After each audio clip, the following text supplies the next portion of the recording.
नमस्कार। ये महाभारत कथा पूरी तरह से वेद व्यास महाभारत के ऊपर आधारित है। यदि आप इसका निरंतर श्रवण करते रहना चाहते हैं तो इस चैनल को सब्सक्राइब ज़रूर कर लें और आगे आने वाली सभी पॉडकास्ट के नोटिफिकेशन के लिए बेल आइकन को भी ज़रूर से प्रेस कर दें। अब हम सुनेंगे भीम के द्वारा धृतराष्ट्र के कई पुत्रों तथा कौरव योद्धाओं का भीषण संहार। धृतराष्ट्र बोले, संजय, भीम ने जो कर्ण को रथ की बैठक में गिरा दिया, यह तो उन्होंने बड़ा दुस्तर काम किया है। इसके भरोसे दुर्योधन मुझसे बार बार कहा करता था कि अकेले कर्ण ही पांडवों और संजयों को युद्ध में मार देगा। अब भीम के हाथों कर्ण को पराजित देखकर मेरे पुत्र दुर्योधन ने क्या किया? संजय ने कहा, महाराज, उस महासंग्राम में कर्ण को युद्ध से विमुख होते देखकर दुर्योधन ने अपने भाइयों से कहा, तुम लोग शीघ्र जाकर कर्ण की रक्षा करो। वो भीम के भय के कारण अगाध संकट समुद्र में डूब रहा है। राजा की आज्ञा पाकर वे क्रोध में भर गए और जिस प्रकार पतंग आग की ओर दौड़ते हैं उसी प्रकार भीम को मार डालने की इच्छा से उन पर टूट पड़े। श्रुतर, बहादुर, क्राथ, विवित्सु, विकट, सम, निशंगी, कवची, पाशी, नंद, उपनंद, दुष्प्रदर्श, शुबाहु, वात्वेक, सुअच्छा, धनुग्राह, दुर्मत, जलसन, सल और शह, ये लोग रथियों से घिरे हुए दौड़े और भीम को चारों ओर से घेर कर खड़े हो गए। फिर तो उन्होंने नाना प्रकार के बाणों की झड़ी लगा दी।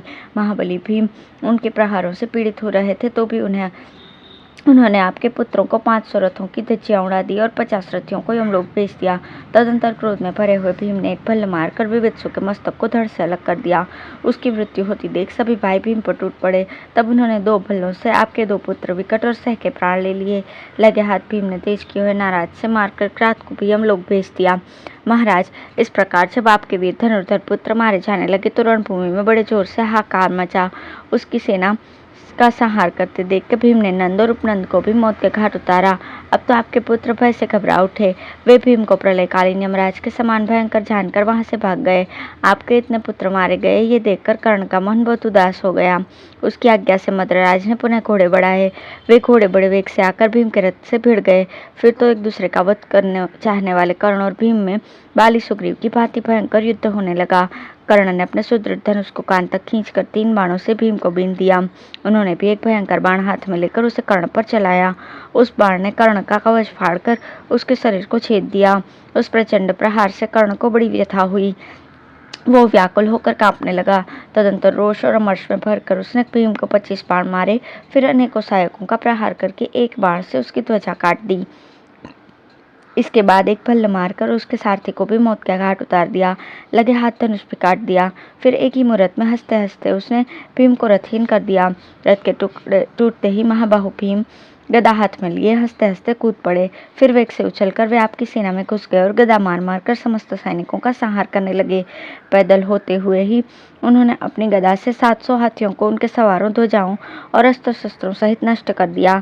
इसके बाद शकुनी के अत्यंत बलवान 52 हाथियों को मार गिराया तथा 100 से अधिक रथों तथा सैकड़ों पैदलों का संहार कर दिया।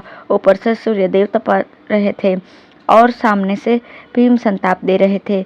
इससे समस्त योद्धा भीम के डर से मैदान छोड़कर भाग निकले। इतने में ही दूसरी ओर से 500 रथियों ने आकर भीम पर चारों ओर से बाण वर्षा आरंभ कर दी, परंतु भीम ने उन सबको गदा से मारकर यमलोक पठा दिया। साथ ही उनकी ध्वजा, पताका और आयुधों के भी टुकड़े टुकड़े कर दिए। तत्पश्चात शकुनी के भेजे हुए 3000 घुड़सवारों ने हाथों में शक्ति, रिष्टि और प्राश लेकर भीम पर धावा किया।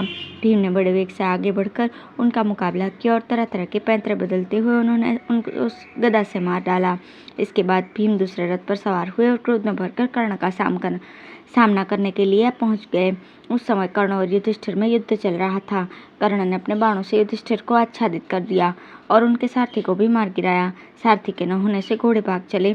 उनको रथ से पलायन करते देखकर महारथी कर्ण बाणों की बौछार करता हुआ उनका पीछा करने लगा। कर्ण को धर्मराज का पीछा करते देखकर भीम क्रोध से जल गए। उन्होंने अपने बाणों से पृथ्वी और आकाश को चारों ओर से ढक दिया। इसके बाद कर्ण पर भीषण बाण वर्षा की। कर्ण लौट पड़ा। उसने भी सब ओर से तीखे बाणों की वर्षा करके भीम को आच्छादित कर दिया। कर्ण और भीम दोनों ही धनुर्धरों में श्रेष्ठ थे। उस समय एक दूसरे पर विचित्र विचित्र बाणों का प्रहार करते हुए उन दोनों ने अंतरिक्ष में बाणों का झालसा बुन दिया। यद्यपि उस वक्त मध्याह्न का सूर्य तप रहा था तो भी उन दोनों ने सहायक समूह से रुक जाने के कारण उनकी प्रखर प्रभा नीचे नहीं आने पाती थी।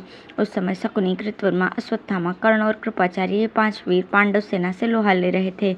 उनको डटे हुए देखकर भागने वाले कौरव योद्धा भी पीछे लौट पड़े। फिर तो दोनों पक्ष की सेनाएं एक दूसरे से गुद गई।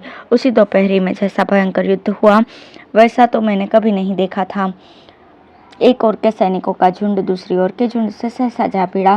भीषण मारकाट मच गई। छूटते हुए बाण समूहों की आवाजें दूर तक सुनाई देने लगी। उस समय महान श्रेयस चाहने वाले दोनों पक्ष के योद्धाओं की सिंह गर्जना एक क्षण के लिए भी बंद नहीं होती थी। दोनों दलों में इतना भयानक युद्ध हुआ कि खून की नदियां बह चली। इतने ही क्षत्रिय उसमें डूबकर यमलोक पहुंच जाते थे। सब और मांसभोजी जंतुओं का चित्कार हो रहा था। कौवे, गिद्ध और वक आदि पक्षी मंडरा रहे थे। उस भयंकर संग्राम में कौरव सेना बहुत कष्ट पाने लगी। उस समय उसकी दशा समुद्र में टूटी हुई नौका के समान हो रही थी। अब है अर्जुन के द्वारा संसप्तकों का संहार। संजय कहते हैं, महाराज, जिस समय क्षत्रियों का संहार करने वाला वो भयानक युद्ध चल रहा था, उसी समय दूसरी ओर बड़े जोर से गांडीव धनुष की टंकार सुनाई देती थी। वहां अर्जुन संसप्तकों का तथा नारायण सेना का संहार कर रहे थे। महारथी सुशर्मा ने अर्जुन पर बाणों की बौछार की तथा संसप्तकों ने भी उन्हें अपने तीखे तीरों का निशाना बनाया। तत्पश्चात सुशर्मा ने अर्जुन को 10 बाणों से बींधकर श्री कृष्ण की दाहिनी भुजा में 3 बाण मारे। फिर एक भल्ल मारकर उसने अर्जुन की ध्वजा छेद दी।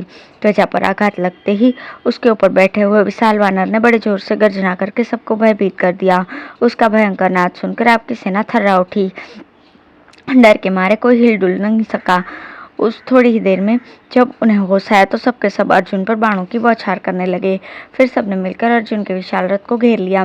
यद्यपि उन पर तीखे बाणों की मार पड़ रही थी तो भी वे रथ को पकड़कर जोर जोर से चिल्लाने लगे। किन्हीं ने घोड़ों को पकड़ा, किन्हीं ने पहियों को, कुछ लोगों ने रथ की इच्छा पकड़ने का उद्योग किया। इस प्रकार हजारों योद्धा रथ को जबरदस्ती पकड़कर सिंहनाद करने लगे। कुछ लोगों ने भगवान श्री कृष्ण की दोनों बाहें पकड़ ली। कई योद्धाओं ने रथ पर चढ़कर अर्जुन को भी पकड़ लिया।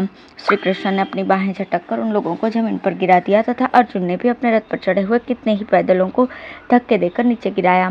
फिर आसपास खड़े हुए संसप्तक योद्धाओं को निकट से युद्ध करने में उपयोगी बाण मारकर ढक दिया। तदंतर अर्जुन ने देवदत्त तथा श्री कृष्ण ने पंचजन्य नामक शंख बजाया। उनकी ध्वनि से पृथ्वी और आकाश गूंजने से लगे। शंखों की आवाज सुनकर संसप्तकों की सेना भय से सिहर उठी। फिर अर्जुन ने नागास्त्र का प्रयोग करके उन सबके पैर बांध दिए। पैर बंध जाने से निश्चित होकर वे पत्थर के पुतले जैसे दिखाई देने लगे। उसी अवस्था में अर्जुन ने उनका संहार आरंभ किया। उस समय जब मार पड़ने लगी तो उन्होंने रथ छोड़ दिया और अपने समस्त अस्त्र शस्त्रों को अर्जुन पर छोड़ने का प्रयास किया, परंतु पैर बंधे होने के कारण वे हिल भी नहीं सके। अर्जुन उनका वध करने के विचार से आगे बढ़ने लगे। इसी समय सुशर्मा ने गरुड़ास्त्र का प्रयोग किया। उससे बहुत से गरुड़ प्रकट हो गए और सर्पों को खाने लगे। उन गरुड़ों को देखकर सर्पगण लापता हो गए। इस प्रकार नागपाश से छुटकारा पाए हुए योद्धा अर्जुन के रथ पर सहायकों तथा अन्य अस्त्र शस्त्रों की वर्षा करने लगे। तब अर्जुन ने बाणों की बौछार से उनकी अस्त्र वर्षा का निवारण करके योद्धाओं का संहार आरंभ किया। इतने में सुशर्मा ने अर्जुन की छाती में 3 बाण मारे। इससे अर्जुन को गहरी चोट लगी और वे व्यथित होकर रथ के पिछले भाग में बैठ गए। थोड़ी ही देर में उन्हें चेत हुआ। फिर तो उन्होंने तुरंत ही इंद्रास्त्र को प्रकट किया। उससे हजारों बाण निकल कर चारों दिशाओं में छा गए और अब की सेना तथा घोड़े हाथियों का विनाश करने लगे। इस प्रकार सेना का संहार होता देखकर संसप्तकों तथा नारायणी सेना के ग्वालों को बड़ा भय हुआ। उस समय वहां एक भी पुरुष ऐसा नहीं था जो अर्जुन का सामना कर सके। सब वीरों के देखते देखते आपकी सेना कट रही थी। वो स्वयं निश्चित हो गई थी, उससे पराक्रम करते नहीं बनता था। ये सब मेरी आंखों देखी घटना है। अर्जुन ने वहां 10,000 योद्धाओं को मार दिया था। संसप्तकों में से जो शेष बच गए थे उन्होंने मर जाने या विजय पाने का निश्चय करके फिर से अर्जुन को घेर लिया। फिर तो वहां अर्जुन के साथ आपके सैनिकों का बड़ा भारी संग्राम हुआ। धन्यवाद।